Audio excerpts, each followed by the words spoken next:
Allez, c'est parti pour le troisième épisode de cette série sur comment construire une fusée à double étage. Je m'appelle Mathis Cazot et aujourd'hui, on va construire la fusée Star Wars. Allez, générique.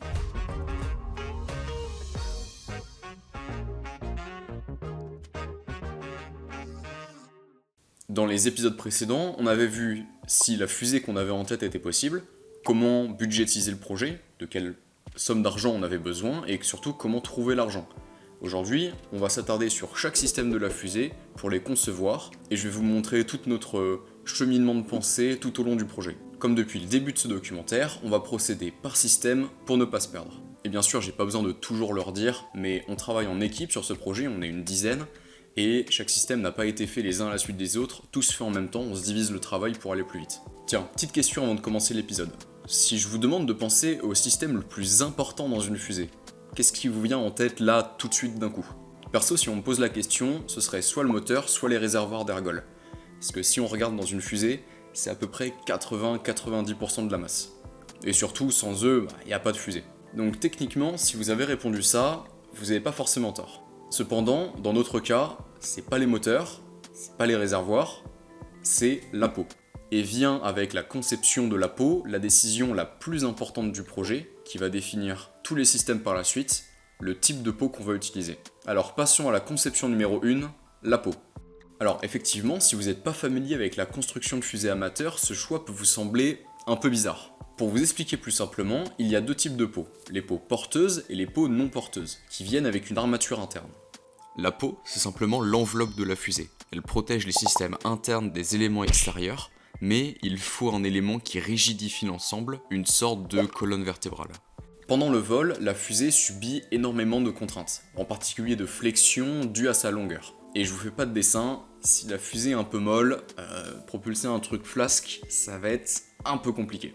Il nous faut donc un système pour rigidifier l'ensemble, et pour ça on a deux solutions. Soit on place une armature à l'intérieur de la fusée, comme des tiges métalliques qui rigidifieraient l'ensemble, exactement comme une armature dans le béton armé, et on entoure ça d'un matériau léger, non porteur, soit on construit la fusée directement autour d'un élément assez résistant pour ne pas fléchir, et dans ce cas on appelle ça une peau porteuse. L'interdiction d'avoir une fusée qui fléchit trop est d'ailleurs inscrite dans le cahier des charges, et elle se nomme la flèche. Le cahier des charges nous dit que la flèche statique doit être inférieure ou égale à 1%. Ça veut dire que la fusée, posée horizontalement et sans contrainte, maintenue par le moteur, ne doit pas se déformer de plus de 1% de sa longueur. Pour notre fusée de 2,50 m, ça nous fait 2,5 cm max. Et la flèche dynamique doit elle aussi rester inférieure ou égale à 1%, mais cette fois-ci par rapport à la position à vide. Donc si on rajoute 10% du poids de la fusée sur la coiffe, on ne doit pas dépasser les 2% de déformation totale, 5 cm dans notre cas. Le problème avec l'armature interne, c'est qu'à l'intérieur de la fusée, ça laisse pas énormément de place, puisqu'il y a inévitablement des grandes tiges qui traversent la fusée de part en part.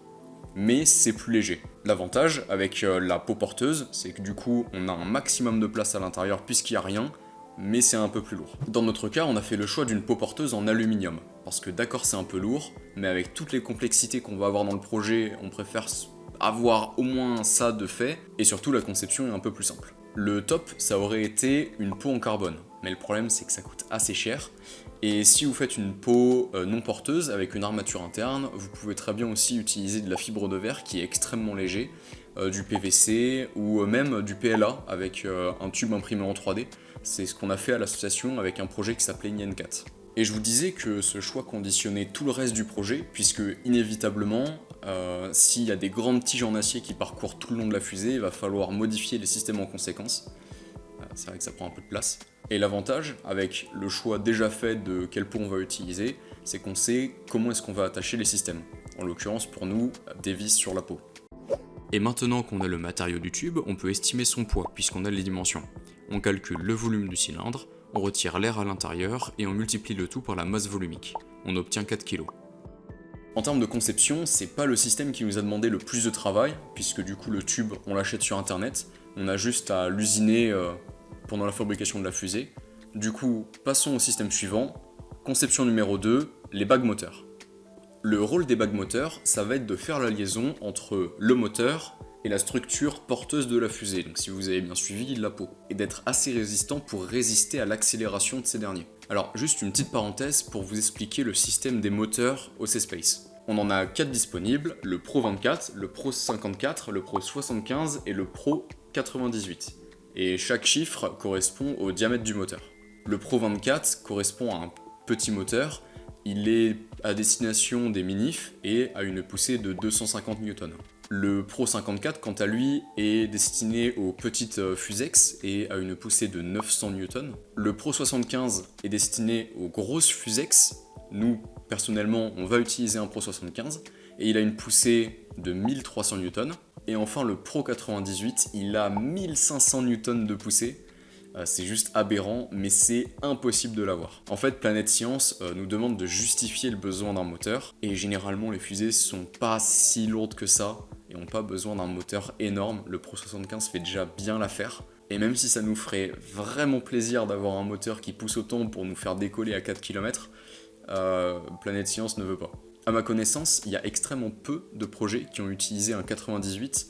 Il y a eu il y a quelques années la grosse Bertha, qui était vraiment grosse pour le coup, et au C-Space 2025, une fusée de l'association Rocket Refence qui a malheureusement eu quelques problèmes. Bon, les moteurs, du coup, vous avez compris, fin de la parenthèse. Et pour designer les bagues moteurs, qui nous intéressent du coup dans cette partie, on a besoin des dimensions du dit moteur, et ça tombe bien, dans le cahier des charges, tout est là. On a un élargissement à la base du moteur et un resserrement vers le haut, et le moteur viendra donc s'appuyer sur les deux bagues à ces endroits-là. Créer la CAO de ces pièces n'a pas été très compliqué. C'est d'ailleurs une pièce qu'on donne aux nouveaux de l'association qui n'ont jamais vraiment fait ce type de projet pour s'entraîner. Et c'est d'ailleurs un très bon exercice. Pour créer la bague qui supportera le bas du moteur, il nous suffit de faire un cylindre du diamètre intérieur de la fusée, d'y faire un trou pour faire passer le moteur, et d'y ajouter un alésage, donc c'est-à-dire un trou mais qui va pas jusqu'au fond, pour créer une arête qui va supporter l'accélération du dit moteur. Pour la bague du haut, maintenant, c'est à peu près la même chose, juste les dimensions changent, puisque la géométrie au début et à la fin du moteur sont différentes. Alors, une petite chose à savoir aussi, c'est que pendant le C-Space, on n'a pas le droit de toucher au moteur. Sur la base de lancement, sur le pas de tir, c'est les artificiers agréés par Planète Science qui vont mettre le moteur dans la fusée. Ils ont des gros gants lors de l'installation, et du coup, il faut que tout soit vraiment facile à installer. On n'oublie pas de rajouter 4 vis de chaque côté des bagues pour les maintenir à la fusée, et basta, on passe à la suite. Conception numéro 3, le système de parachute. Bon, premier gros système à concevoir, ça va être marrant. Tout d'abord, quel besoin ce système va combler? Il faut que la trappe puisse s'ouvrir, même avec un vent relatif de 80 km/h. Il faut que ça se fasse rapidement, il ne faut pas que ça prenne 1000 ans. Et surtout, il faut qu'il y ait la place pour un parachute qui soit assez gros pour soutenir la fusée.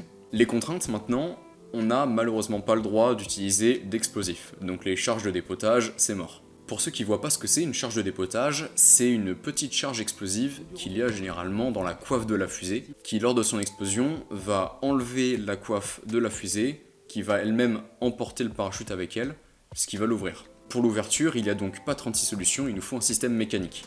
Mais pour ça, on a deux solutions, soit passer par la coiffe, soit passer par la peau directement de la fusée. Le problème, c'est que nous, on a une fusée double étage, il faut un parachute bien évidemment dans les deux étages, et dans l'étage du bas, on n'aura pas de coiffe, donc on est obligé de passer par la peau. Le tout premier système auquel on avait pensé, c'est une ventouse magnétique. Alors me demandez absolument pas pourquoi, ça marche bien, hein, bien sûr, ça s'enlève facilement, il y a de la force, donc ça résiste quand il faut pas que ça s'ouvre, ça s'enlève facilement, donc l'ouverture se ferait rapidement, mais le problème c'est que la ventouse en elle-même consomme continuellement du courant. Donc ça aurait pompé énormément sur les batteries, et vous allez le voir, on n'a pas tant de batteries que ça, on n'a pas la place d'en mettre beaucoup.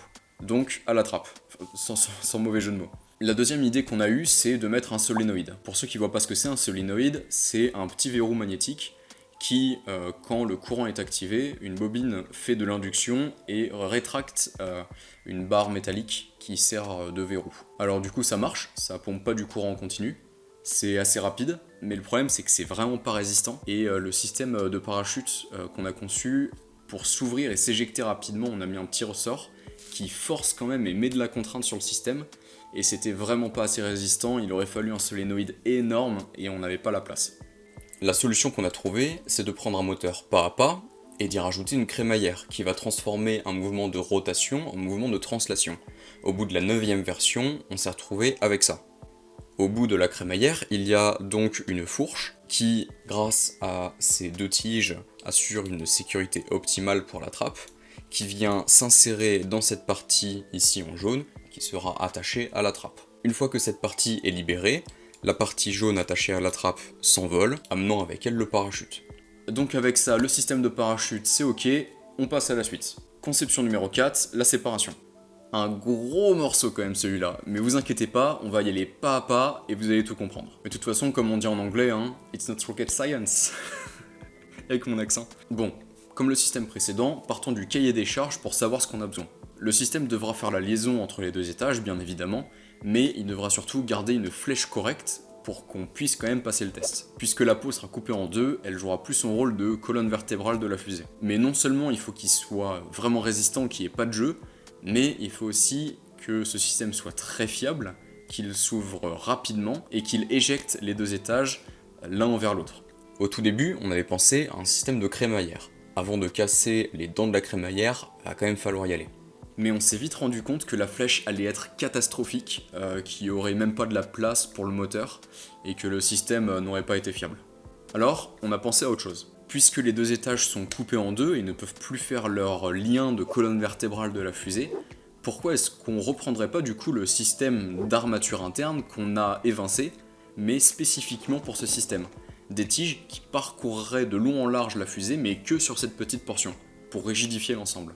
On est donc parti sur un système à 3 bagues. 2 sur l'étage du bas pour maintenir le système et pour attacher l'armature, et une dernière sur l'étage du haut pour recevoir cette armature et faire la liaison. L'armature étant 3 tiges en acier espacées le plus possible de 120 degrés les unes des autres.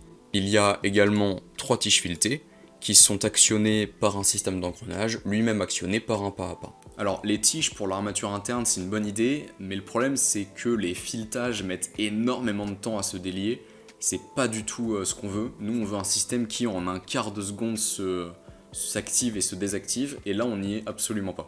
Comme toujours avec ce genre de situation, on prend ce qui marche et on recommence. Les tiges, on sait que c'est une bonne idée, donc on garde. Mais le problème c'est que les filetages, avec le nombre de pièces en jeu, le nombre de tours que doit faire le moteur, ça c'est pas possible, donc on enlève. En fait, ce qu'on aurait besoin, c'est d'un système qui, avec juste 10 degrés sur le moteur, se délie directement. Et puisque les frottements étaient bien trop grands sur le système précédent, là, il nous faudrait qu'une seule pièce qui, dans l'idéal, fasse tous les rôles en même temps. À la fin, on a opté pour ce système, donc avec une hélice qui fait la liaison entre les deux étages par 2 équerres, les tiges ne changent pas, et le système est assez compact. Le seul problème avec cette solution, c'est qu'il faut une incroyable résistance à la traction pour les équerres, et qu'il n'y ait absolument mais aucun jeu dans le système. On le rappelle, mais avec la Trigo, on peut calculer la flèche pour un simple jeu de 1 degré dans le système. Si notre étage du haut fait 1 mètre, on aura un déplacement de 1,7 cm à la fin, ce qui, additionné à la flexion intrinsèque des matériaux, nous fait déjà frôler la limite. Il nous faut donc absolument aucun jeu dans le mécanisme. Mais bon, on a déjà trouvé un système qui marche, c'était pas gagné, donc on va faire avec. Et du coup, pour que les équerres résistent vraiment à la traction, on a oublié le PLA, on a imprimé les systèmes en filament tungstène. Alors, on a peut-être un peu abusé, c'est l'une des raisons qui ont fait qu'on a explosé le budget. Les plus attentifs d'entre vous auront remarqué que le système n'est pas vraiment parfait. Plutôt dans le sens où il répond pas vraiment au cahier des charges qu'on avait demandé à la base. Comment est-ce que les deux étages se séparent? Alors d'accord, le système délie les deux étages, mais il les sépare pas vraiment. Et vous l'aurez sûrement remarqué aussi, quand je vous ai fait dans l'épisode 1 la présentation des systèmes, il y a un système un peu mystère qu'il y avait. En fait, tout faire dans un seul système aurait été vraiment compliqué. On aurait pu le faire, hein, mais ça nous aurait demandé beaucoup trop de travail. On a préféré faire les choses plus simples en séparant le cahier des charges en deux. Un système qui fait en sorte que les deux étages se délient, et un autre système qui fait la séparation des deux étages une fois que les deux étages sont déliés. Finalement, c'est au bout de 1 an de recherche que Lucas, un membre du projet, est venu un jeudi et nous a dit « mais En vrai les gars, on pourrait pas faire des aérofreins ? en fait c'est juste une idée de génie ». Alors non seulement c'est super classe d'avoir des aérofreins sur sa fusée, on peut se la péter un peu, mais c'est surtout un système qui est très fiable, puisqu'on utilise directement l'air pour séparer les deux étages. Donc, on passe maintenant à la conception numéro 5, les aérofreins. Maintenant qu'on s'est quand même simplifié la vie, en divisant les tâches en deux, il nous faut quand même concevoir un nouveau système. On est donc parti sur des ailettes latérales, et pour ne pas forcer sur le moteur, on va céder de la force du vent relatif pour les ouvrir. Le système des aérofreins ressemble donc à ça. On a 4 aérofreins qui sont maintenus à la peau par des charnières, et l'activation de ces aérofreins se fait via 4 bras activés par une crémaillère. Il faut juste penser à un petit truc, c'est pas vraiment un problème en soi, mais c'est juste un point auquel il faut penser, puisque les aérofreins s'ouvrent de manière rotative et que la crémaillère avance de manière linéaire, on peut pas lier les deux en un seul point. On a du coup rajouté une bielle. On a donc avec ce dernier système fini toute la conception mécanique de la fusée, mais il nous reste à concevoir le cerveau, à fabriquer la tête pensante de la fusée. Donc conception numéro 6, le système électrique. Le système électrique, aussi appelé ordinateur de bord, est là pour contrôler le séquençage des phases de vol et activer chaque système en temps voulu. Dans l'association, on n'en est pas à notre coup d'essai, c'est pas la première fusée qu'on construit. D'ailleurs, construire une fusée à double étage dès le début, ça aurait été compliqué. Et ce qui est bien avec les systèmes électriques, c'est qu'on réinvente pas la roue à chaque fois. Juste, on prend ce qui a marché et on rajoute certains modules si nécessaire. Globalement, c'est un peu toujours la même architecture. Il y a des capteurs pour récolter les informations qui sont remontés au séquenceur qui décide quelle action doit être faite et donne ses ordres aux différents systèmes de la fusée. Et pour communiquer avec la fusée, on a une IHM, interface homme-machine, sous la forme de LED de différentes couleurs et de différents boutons pour le commander. Alors toute cette partie est codée en Arduino, et bien sûr, pour passer à chaque phase suivante du séquençage, l'ordinateur de bord reçoit des informations de plein de capteurs pour vérifier que tout est bon, ce qui est vraiment mieux, c'est sécurisé. Le système électrique, puisqu'il alimente et contrôle tous les autres systèmes, doit être lié à des batteries suffisamment grosses. Mais il ne faut pas qu'elles soient trop grosses non plus, puisque ça rajouterait du poids inutile un peu sur la fusée. Et c'est l'avantage d'avoir déjà fait les systèmes préalablement, puisqu'on sait quel moteur on va utiliser, on connaît leurs besoins énergétiques, et on n'a plus qu'à faire un petit calcul. En tout cas, avec ce dernier système, la fusée est entièrement modélisée, et après de la construction, après la fabrication et les phases de test, en juillet 2023, on était prêt pour le décollage. Mais vous allez le voir, tout s'est pas déroulé comme prévu. Si cette vidéo sort en 2025 et que je vous ai dit précédemment que le projet avait duré 6 ans et qu'on en est à 4, c'est qu'il y a une raison. Je vous dis rien de plus, ce sera dans l'épisode prochain, le lancement, la semaine prochaine. Et moi je vous dis à plus.